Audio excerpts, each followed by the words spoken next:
This is the Budget Minded Traveler Podcast, episode 14. Welcome to the Budget Minded Traveler Podcast, your source for the tips and tactics that will inspire and equip you to travel the world. And the best part, it won't break your bank. And now, the Budget Minded Traveler herself and your host, Jackie IRL. We're so grateful to Osprey Packs for partnering with us and supporting the podcast, so please stay tuned for more about them later on. I have an opportunity for you to join me in real life for some real travel. Here's the latest Jump Adventures update. We are going to Greece for a bike and boat island hopping adventure this May 9th to 16th, 2025, and we still have space left. Check out jumpadventures.com to learn more and book now. We're going to have a yacht all to ourselves with ensuite cabins on board, so you get to sleep in the same bed every night as we start in Athens and make our way west toward the island of Corfu. You'll have your own bike for the week, e-bike if you want one, for cycling the islands as we go, in between meals crafted by our private chef on board, and all the relaxing you want to do on the top deck under the Mediterranean sun. These bike and boat adventures are our most carefree and relaxed trips. All you have to do is say yes and show up, and there's still space. Head over to jumpadventures.com to grab your spot now, and we'll see you there. Hey guys, how's it going today? Welcome to episode 14 of the Budget Minded Traveler podcast. Today's episode is about one of my favorite things in Europe. It's actually about one of my favorite festivals. And if you have seen my blog enough or know me at all, you probably already know that is Oktoberfest. I have to admit I'm a little bit addicted. And I'm talking about Oktoberfest in Munich, in Germany. The first time I went was in 2008. My brother and I had been traveling throughout Europe for 5 crazy weeks. And we took a train from Austria into Munich in the morning. And we locked our backpacks in lockers in the Munich train station and ventured out to go experience Oktoberfest for the first time. And unfortunately, that day, 2 things happened. First of all, it was a weekend. So on a weekend, that generally means, people aren't working. They go to Oktoberfest. So it was really, really packed with people. And the other problem was that it was a rainy day. And so we didn't even make it inside any of the tents. And that's because since it was raining, all the tents were already at capacity. Since we had taken a train in, we didn't get there right when it opened and we were late.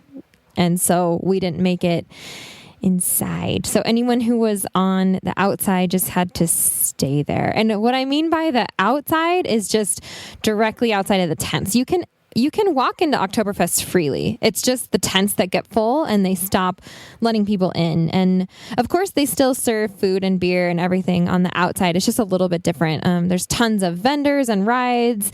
Oktoberfest is kind of like a state fair / amusement park, like for adults, because of the drinking that happens there.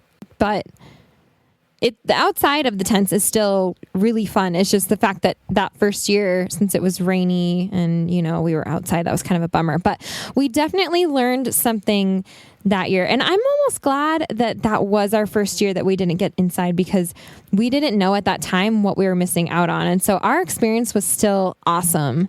And then it was actually the very next year that Nate and I had decided to move to Italy. And we traveled around Europe after living in Italy for 4 months. And we hit up Oktoberfest again with 3 of our friends, including my brother, who came over to Europe to meet us. And that was the first year that we got inside the tents. And oh my goodness, Oktoberfest changed. It was so...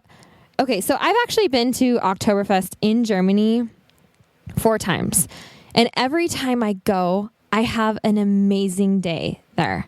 And yes, I always only go for 1 day. I think it's enough. But it's just so much fun to go. And so I might be slightly biased, but I do think that it's an experience that if you're a traveler, you should experience it at some point in your travels. And so this episode is all about Oktoberfest. And it was inspired by a friend of mine whose name is Christy.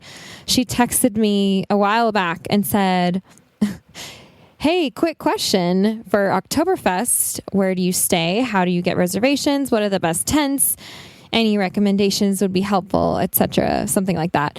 And what's funny about that, I think, is the quick question part, because I then responded to her with the longest text I'd ever typed with my two thumbs. I don't even think I used Siri voice to type that one. And then I looked at it thinking, I definitely need to do a post or an episode or something about this, because this is just simply not a quick answer. So that's why we're here today with an episode full of Oktoberfest information for everything that you should know if you're going to go to Oktoberfest. And I'm excited because it's one of my favorite things to talk about. Well, I love talking about travel anyway, but Oktoberfest is just so much fun that I will probably get a little bit enthusiastic throughout this episode. So right now, it's currently the end of July in 2014, and Oktoberfest starts, contrary to popular belief, at the end of September. And so there is time, of course, still to plan to go this year if you want to. And I wanted to, help out anyone listening who does plan to go this year. And of course, you can always refer back to this in the future if your plan is to go at some point in the future. So in this episode, we're going to talk about what Oktoberfest is, why it exists, essentially, but also the planning part of it, where to stay, when to go, the cost, what to expect for the cost, which tents I like the best, appropriate dress, the scoop about reservations, what is not to be missed, and also some safety tips to follow while you're there. And that's pretty much why this couldn't possibly be answered in a text message, because I have a lot to say about it. So first of all, I did write a post about why you should put Oktoberfest on your bucket list. And there are some fun facts about Oktoberfest that I put in that post. And I'll link to it on the show notes page, but I wanted to share a couple of those here with you now so that you know why Oktoberfest exists and when and where it takes place, etc., and why that is. And this section will be pretty short, but I do think that it's important. Oktoberfest started in 1810 with a royal wedding and a horse race. And the yearly tradition came from the idea to have that horse race every year. And that continued until 1960, which is also when Oktoberfest became an enormous, world-famous festival. And it is held in a meadow in Munich named after the crown princess from that royal wedding. And the meadow is always where it has taken place. It was originally held in October, but it was pushed up to September for better weather. And it sees almost 7 million people per year, making it the largest fair in the world. But the cool fact about this is that well over half, I think it was in the last few years, they came up with this statistic that about 72% of attendees are, in fact, Bavarian, which makes it definitely still a German tradition, despite all the travelers that go to it. I am fascinated by the history of it, but that's all I'm going to talk about here. I will link to more about that if you are interested in learning a little bit more about why Oktoberfest exists and the story behind it, because it's pretty fascinating. I mean, it's been over 200 years that this has been a tradition in Germany. So anyway, we can get to the planning of it now. So first of all, remember that it usually ends the first Sunday in October. So most of it actually takes place at the end of September. And it's 2 weeks. It goes over 3 weekends, essentially. So if you are flexible with your dates at all, I would recommend going to Oktoberfest during the week, during the weekdays, to avoid the weekend crowds and the hotel prices. And you can also check the official Oktoberfest schedule, which I'll put a link to that on the show notes page, because there are different events and things like Family Day or special parades or just all sorts of things going on at any given day throughout the entire fest that you may want to know about to be able to plan around. And that schedule will also give you the exact dates and times of everything, so you can decide which day or days will work for you to go. And once you have your dates set, you should arrange your accommodations immediately.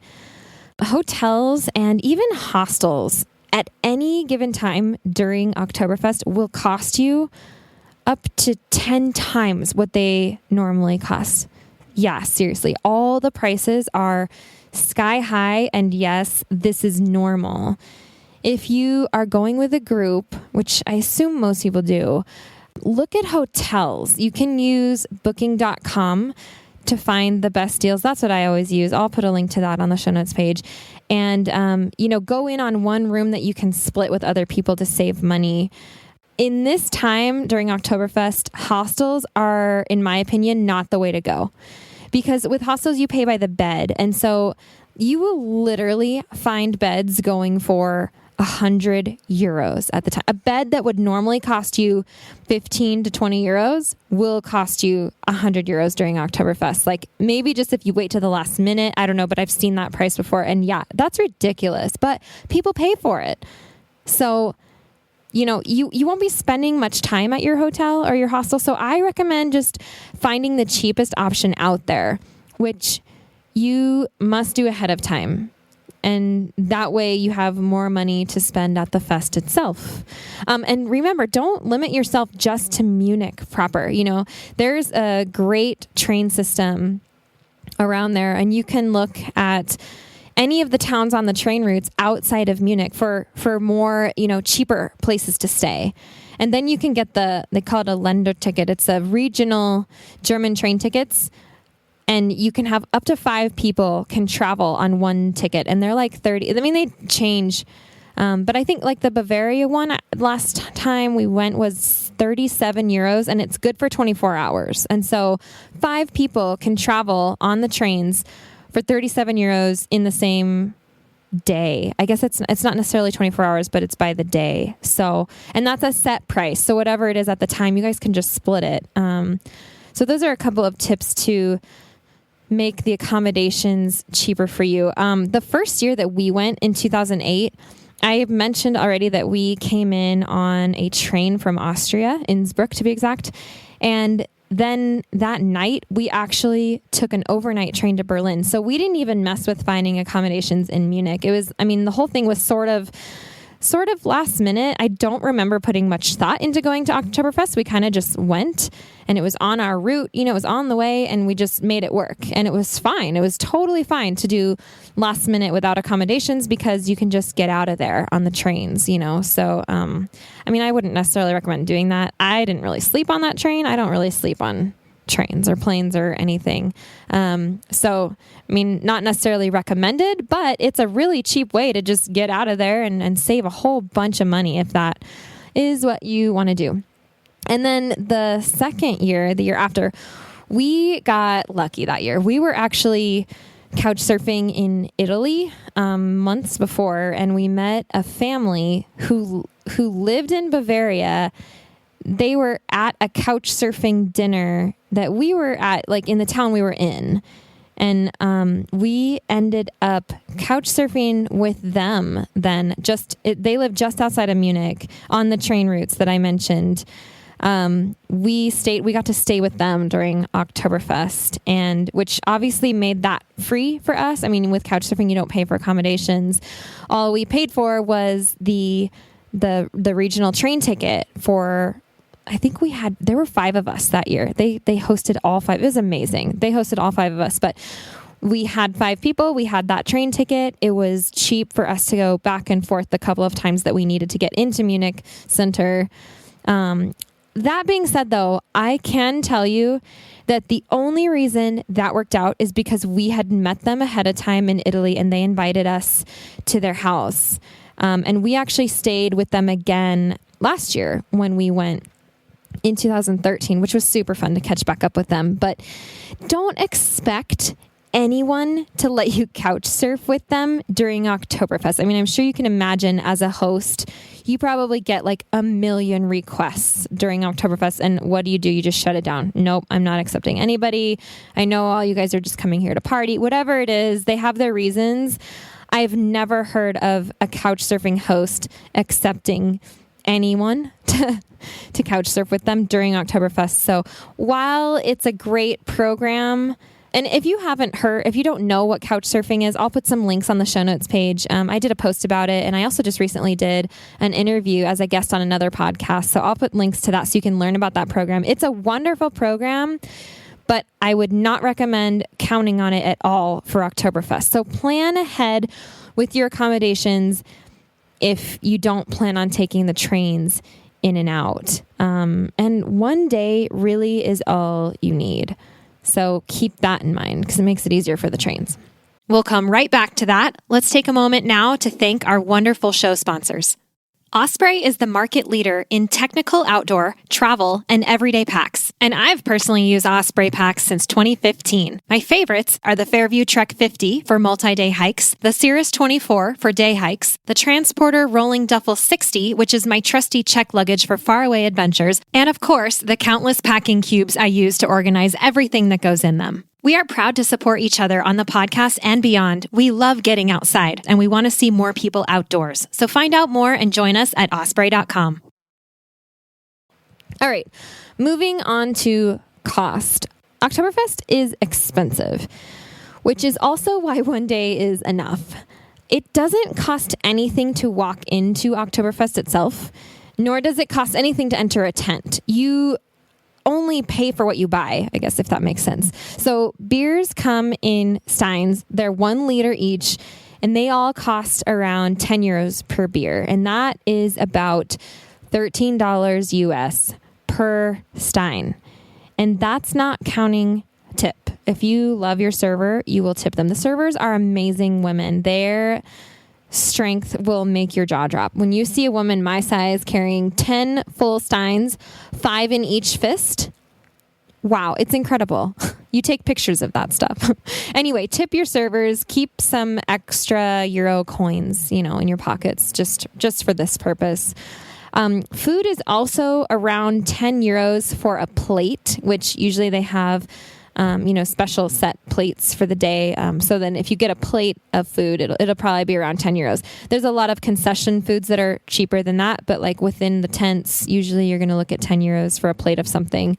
And I would classify the food as not to be missed. And some of the tents have a daily special, kind of like I was mentioning. Just get that. It's part of the experience, and it's going to be some sort of traditional Bavarian dish. And then outside the tents, you have concessions, a lot more food, souvenirs, rides, everything costs money. I think the Ferris wheel was about 8 euros for a ride the last time we went. And that's, 16 euros for 2 of us. That's a quick $20 out the window. And my friends and I usually have anywhere from 2 to 4 steins of beer each. And we all need to eat. And of course, you have to ride the ride. So just be sure to plan accordingly. Bring cash with you. Bring enough cash with you before you even get to Oktoberfest. So moving on to the tents. I have been in about 4 different tents, and they really are all different. Not to mention that they serve different beer. And by the way, I have to add this part about the beer because I find it fascinating. Every beer served at Oktoberfest is brewed within Munich city limits. It is at least 6% alcohol, and it is brewed by one of 6 eligible breweries. And that is what enables it to be classified as Oktoberfest beer. So it really is unique and special. And I think that's pretty cool. Also, if too much beer is not your cup of tea, you can ask for a Radler, which is a stein it's like half beer, half lemonade. And so it tends to be, obviously sweeter, but it doesn't have so much alcohol. So anyway, back to the tents. You do not need a reservation to get into the tents. But if it is a weekend or late in the day, they may already be full. So keep that in mind and just go early. My favorite tent is the Hofbrau tent. And if you know anything about Oktoberfest, let me explain before you roll your eyes at me. I say that because Hofbrau is the most popular among Americans and Aussies and New Zealanders and Brits, and, there's kind of a trend there of English-speaking people. But I like it because the experience that I get there is the reason that I go to Oktoberfest. It is the most lively by far of all the tents that I've been in, which include, I've been in the Paulaner tent, Lowenbrau, and Spaten. And so for me, the most lively is the best atmosphere. There's a band that plays traditional Oktoberfest music. There's a big stage. And after 4 years, we're getting to know that music and can actually participate in some of the sing-alongs, which is just fun. It's just fun. But there are some videos on my YouTube channel and also in the post that I did about Oktoberfest, and I'll link to those. Those show the band and all the people in the tents dancing and cheersing, etc. And I don't know if that's actually a word, but cheersing. Yeah. And it's just plain fun. You learn a couple of the little songs and anyway, okay. So in the Hofbrau tent, there is a trick about where to stand. And yes, I did say stand, not sit. In the middle of the tent, which, by the way, the tents are not really tents. They're more like buildings. It's not like canvas, like PVC pipe or something like. They're like real structures. So when I say tent, I'm referring to like this giant, big structure that's not going to topple over. In the middle of the tent, there is a section for standing tables. And the servers definitely still serve you beer and food at these tables. And then around, like the outside of this section, basically the rest of the tent, are all the sit-down tables. And while they might look nice while you're standing for hours, those are the people who get kicked out when reservation time kicks in, so to speak. But not you. If you're at the standing tables in the middle, those don't get reserved, as to my knowledge, because we have been there while everyone else around us got kicked out because it was reservation time. And we're like, yeah, this is okay. Now we're the ones who get to stay. Like, this is awesome, So you can stay later into the evening if you want, if you go to that section. However, I would recommend going out to experience the rest of the fest outside the tent at some point in the evening, or when it gets dark is kind of a perfect time too. The Ferris wheel is gorgeous at night, and the rides are much more fun in the dark, I think. So the way we do it, we get to Oktoberfest in the morning, sometime mid-morning. Usually it opens at like 9 or 10. It's different on weekdays and weekends, but we go straight to the tents to make sure that we get in and stay there for most of the day, and then explore the outside at night. And that's usually what we do, and it usually works great. So, all right. So along with the tents is the question about reservations. You do not need reservations. Like I already said, you can walk into the tents. Reservations are both hard to get and expensive. You need to reserve well ahead of time. For example, I actually just checked, and the Hofbrau tent is completely booked already for this year, every single day. And as far as cost goes, I'm sure that this varies by tent, but you have to check each tent's website individually for the reservation information. And to make reservations, you have to go through the tent itself.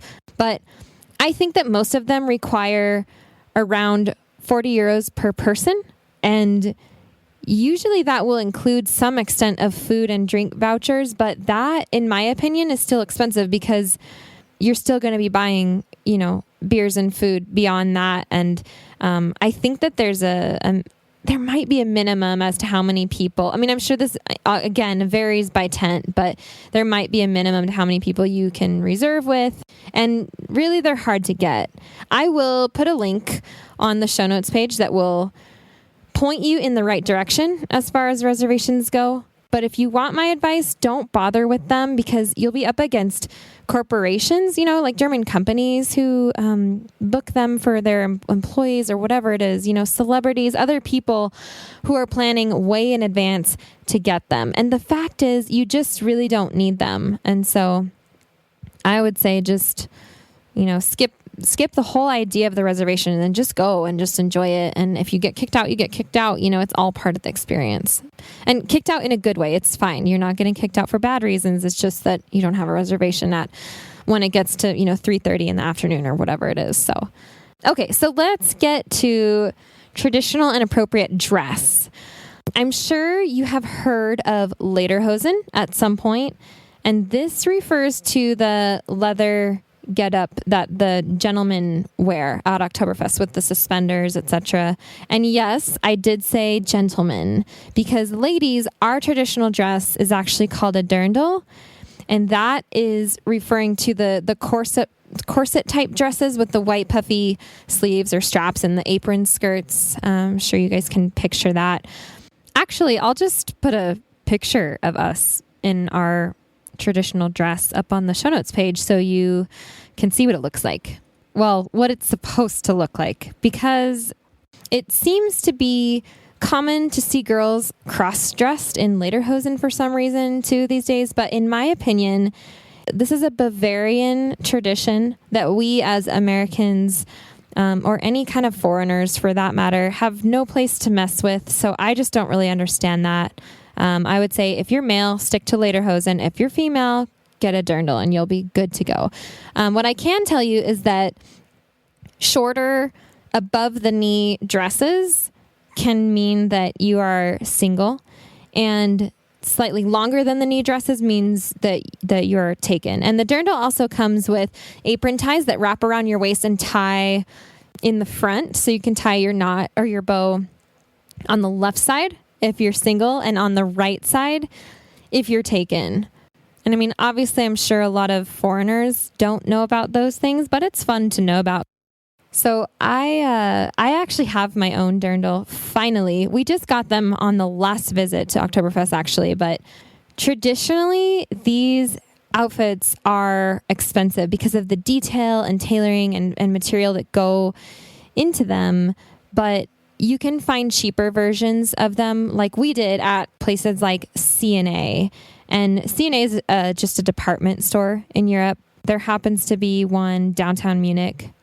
So last time that we went to Oktoberfest, we were late in the 2 weeks. I think we went on the last Friday. And so the dirndl and lederhosen were already marked down 20% at C&A, actually. So mine was 80 euros and Nate's was about 100 euros. And yes, those are the cheap ones, and those were on discount. So my brother actually bought them for us as a belated wedding gift. So thanks, Daryl. He's had one for years, so it was time that we joined him. So that's what we have, that's what we wore last year. But, and it's fun to dress in traditional attire when you attend Oktoberfest, but you can also just wear whatever you want. It's not like there's a dress code for Oktoberfest. So I hope that helps when figuring out what to wear. There, like I said, there is a C&A in downtown Munich in the pedestrian shopping area. So you could always hit that up before you go to the fest. So you can find, they're not going to be the best quality, but they probably are definitely the best deal. So, and then you can walk to Oktoberfest from there, from downtown. Anyway, okay. So let's talk a bit about what I consider as things that are not to be missed at Oktoberfest. I think even if you don't want to experience Oktoberfest for the party, I think you need to dip into the Hofbrau tent if you can, just to see what I'm talking about. It's so full of energy that you just might decide to stay for a while anyway. And also pop your head into another tent or two and, see how the more sophisticated people do it. Quietly sipping their beers at their tables and getting pickles from the pickle man and enjoying a band on stage as well. Each tent is different. I mean, they're essentially going to be the same. They're all going to be oriented around serving beer and food and having, music, but they all kind of do it differently. So, take in what you can from each tent. don't miss out on the Ferris wheel. And I do recommend doing it at night. It is situated at the end of, like on the edge of the fest grounds. So you can see the entire fest stretched out before you, while you're in the air, up high in the air. It's definitely a sight to see. Also, ride the Olympic roller coaster. There's a roller coaster with 5 upside down loops in honor of the Olympics that were held in Munich in 1972. And it's super fun. And one thing about that, don't worry if you're fearing for the quality of these temporary rides. Oktoberfest takes crews like 10 weeks to set up. And I know that the construction for 2014 has already begun. So it's not like they set these things up overnight. Don't worry about that. They are safe. Eat as much as you can. There are so many traditional foods at Oktoberfest. Just eat all day. That's going to be my advice to you, especially since you'll most likely be drinking all day. Keep eating. There's pretzels, chicken, radishes, pickles, fish sandwiches, more chicken. Chicken's a big one. Spätzle, bratwurst. Just try as much food as you can because it's all traditional and it's half the fun. So, okay. And now for a few safety tips, just some words to the wise here.